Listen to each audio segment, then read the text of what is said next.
So yeah, lot size does bring value, but again, if you're on a large lot that backs a major road, your land's going to be worth probably a little bit lower because of your locational factors too. Yeah.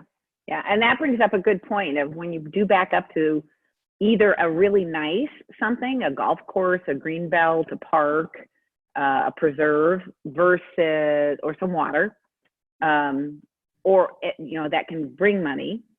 And then there's you back up to a road. So how do you figure how much for those? Same as anything else, we look for comps that have the same locational factors. Something that backs a major road.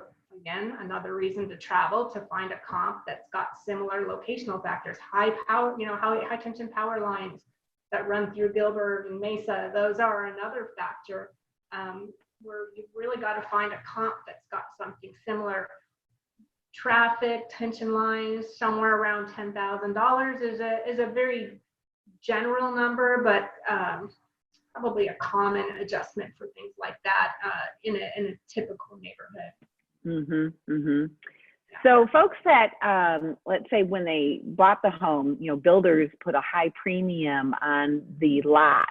Right. When, it's a big cul-de-sac or it's a good location or it's larger, and they may have a 10, 20, even $80,000 lot premium just before they build. Right. And then I've had sellers that are assuming that lot premium transfers over when you go to resell. Can you speak to that? So a good neighborhood for that is Bella Vista Lakes. I've done several comps in there, some on water, some not on the water. The best way for me to determine what the value is for those water lots is to do a market analysis. So you take all your comps that are on the water and figure out, well, what price per square foot do they sell for? And on all your comps that are interior, not on the water, and what do they sell for? And I have, through paired sales analysis, through comparable sales analysis, come up with a number that this water view is worth. Might be $75,000 in some instances. There are some water lots in that community that also have high tension power lines behind the water. So you've kind of got a positive negative going. But right. There's a lot of analysis that we do to kind of figure out what do those water lots bring, and what kind of adjustment is it? Is it what they paid for it? Most likely not. Now, if they bought the house, 20 years ago, it might be worth more than what they paid for that lot. Right. Yeah. So what are some of the biggest misconceptions that you see, that you hear either from agents or consumers that are having appraisals done? I would say a lot of the times, as far as homeowners go, they may look at a comp and say, well, the house down the street just sold for X. Well, that house down the street sold a year and a half ago. So they don't realize how quickly time flies, and that may not be a comp that we look at right now because we're looking at something more recent. But in people's heads, they remember the high sale. They remember, what people don't understand, again, is that we have to prove the value that we're giving something. What we say your house is worth has to go through the lender, through the underwriter, before anybody can refinance, can buy a house, can get their loan. So I would say that's probably one of the biggest. People do rely on Zillow, which they need to understand has never been in your house, has never been in the comparable sales houses. So they don't really give you a very good parameter to base that value on. The other is, as far as agents that do like to work price per square foot, when I'm handed a stack of comps that the agent provides, a lot of times they'll combine single level homes when I'm doing a multi-level home. So that price per square foot is higher, even though it might be the same size. And when we do our comparable search, if we're doing a multi-level home, we're looking for multi-level comps because they typically sell at a lower price per square foot. So that's another one. As an agent, you want to try to stay in your neighborhood. You want to look for similar size, design, quality of construction, comparable sales, and you don't want to ignore what's in your neighborhood.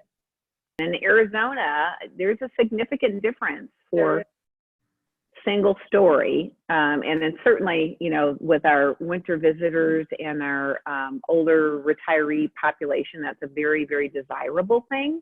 And as land becomes, expensive and less plentiful, then that makes it even higher. And so that's an interesting one too. So I know you and I have talked about basement homes before, and that can be a really different thing because it could be the basement could be total livable square footage and a big chunk, and yet it has to be handled differently. Can you talk to that? Yeah, so quite a few years ago, Fannie Mae required that we now take the square footage of the basement and put it on another line on our appraisal for below grade square footage, below grade room count. So if you have a 3,500 square foot home, of which 3,000 is above grade and 500 is below grade, your house on the appraisal will look like we're saying it's 3,000 square feet. You'll see the 500 number down below that. What we also have to do is find comparable sales, at least one or two that are similar in design. So we have a basement compared to a basement home, and to see again what the market is willing to pay for a home of that design. Does the basement square footage bring you the same value as the above grade square footage? This is something that a lot of underwriters don't understand, especially if they're sitting up in the East Coast, where basements down there do go down a long rickety staircase. It's just, concrete walls that might be carpeted, but it doesn't conform to the rest of the home. Where here, our basements are very similar in quality of construction, very livable. Usually you have a couple bedrooms down there, a pool room or whatever. So typically that square footage is valued the same as above grade, if not slightly lower, depending on what the market is willing to pay for that. But yes. Mm-hmm. Is there a difference in a basement home that has a walkout basement, stairs that goes out to the backyard, or a patio or lower level patio that goes out, versus a basement that does not have the walkout egress? I mean, there's no difference in the way we appraise it, because it still has to go below grade, because it is below grade, despite having the walkout. That's a really tough one to say, because again, we base everything on comps, and there are very few comps like that. Right. I would have to say there may not be a huge difference there. But again, I'd have to do an analysis on right. community with a sale like that to actually be able to answer that properly. Yeah. So in general, because you actually see the purchase price, so what are you seeing as far as prices? And people ask all the time, are appraisals coming in low? Yeah, couple. I've had a couple that has happened to over the last month, where I haven't seen that in a while, but because your supply is so limited, people really want to find a house, and they're willing to overpay for the house. That's something that I would say, with the uncertainty of where the market's headed, I'd hate to see somebody buy and overspend on something, overpay for something that's not worth it. I try to keep my appraisals as accurate and not going overboard to push it too high, because we don't know where the market's headed right now. I don't foresee that our market is going to be hurt by this, because our supply is so low. But in the sales I'm doing, I see them being purchased at or above list price. Yeah, that's what I'm seeing. Under contract for 5 days or less. I'm seeing 0 concessions being paid. I mean, I don't see that our market is had any reaction to this coronavirus as of today. Mm-hmm. Well, and part of that, I think, has to do with, we've got 600 people a day here coming to Maricopa County. Correct. Probably at least half of them coming from California.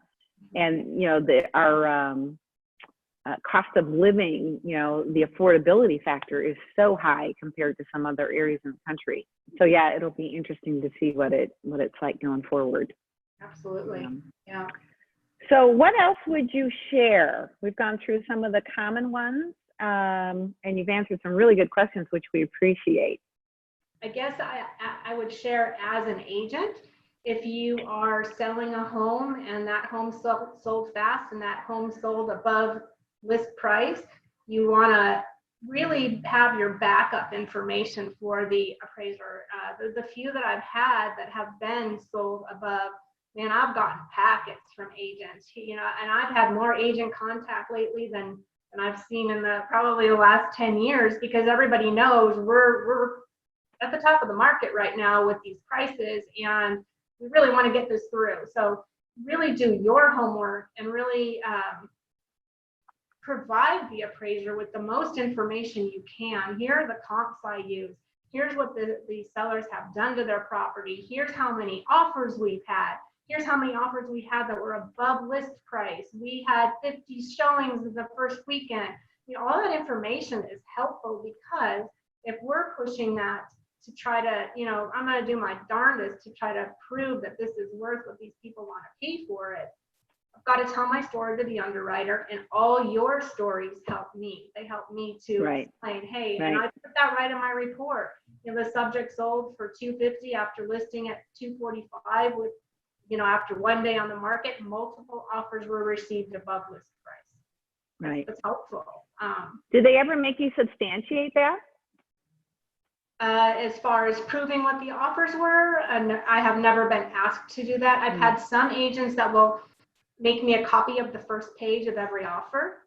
That, you know, I don't personally, it's helpful, but it is helpful. Absolutely. I mean, it makes me understand where you're coming from, and it also gives some validity to what you're saying. As an agent, yeah, I mean, do your darndest, work hard for your sellers, and you know, help us. Because when I meet an agent that I know has worked and gone over and above to provide me with information, I appreciate that.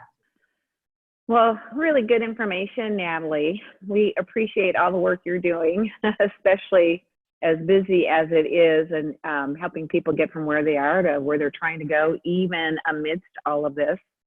And it's always been a pleasure. We appreciate you taking time out of your busy schedule to demystify some things and kind of share that things, you know, at least where we are, you know, things are proceeding and they're stable.